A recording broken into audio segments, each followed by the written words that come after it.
said it wasn't going to do that. Have a listen to this. The reason people are being put through the ringer today, and I know how awful it is when you're trying to get to work on the train, is because the state-of-the-art new trains that are ready to go on this line are being resisted by some of the union leaders, not by many of the staff members. It's a dispute simply about who presses the button to open the doors. Now, this dispute is toxic. It's very difficult to see how it's going to be resolved. What will happen next is the unions are going to meet and decide if there's going to be more strikes. Riz.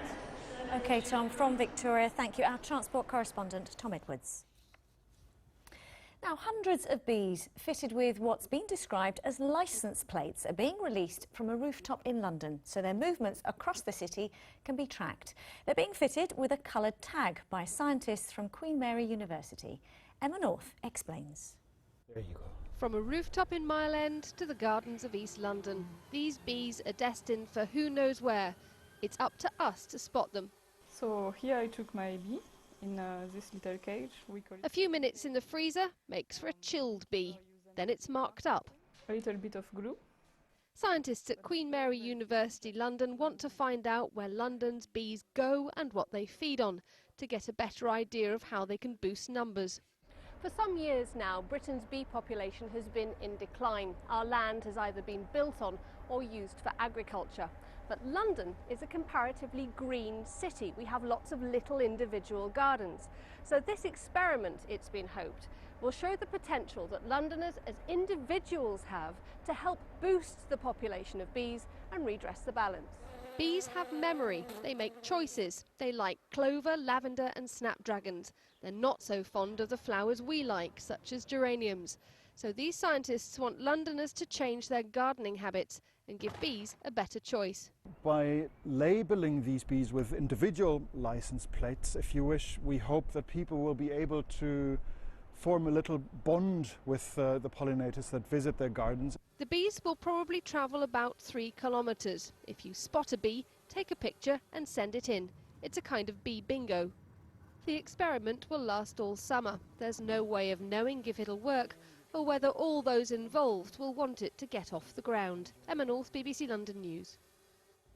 And it felt a bit more like summer today. Let's get a check on the weather with Chris Fawkes. Hello again. Most of us got off to a fine and sunny start to the day. This was the scene in Twickenham, sent in by Ruthie Babes at the start of the day. Though cloud over as we were forecasting yesterday. You can see the extent of the cloud here on the satellite picture, but there are signs now that that cloud's beginning to crack apart and break apart.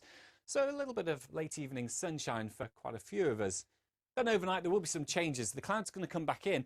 Actually towards dawn I think things will probably turn rather misty.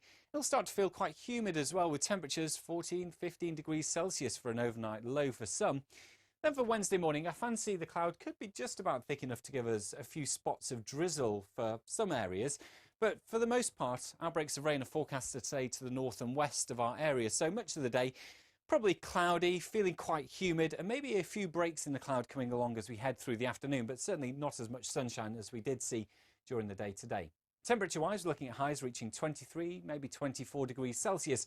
But then, as we get through Wednesday evening, for Thursday and for Friday as well, the Met Office have enforced a yellow weather warning for our region. Why? Because we're expecting some big thunderstorms to develop across France, and they may at times work into southeast England.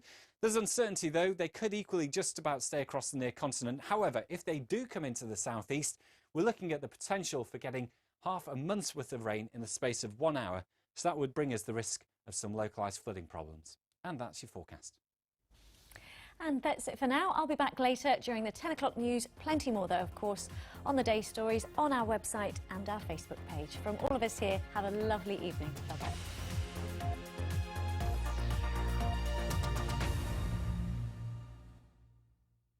Join us from Wembley Arena, where key figures will be debating the most important issues of the EU referendum, and it'll be in front of a live audience of thousands in a final attempt to persuade you of their side of the argument.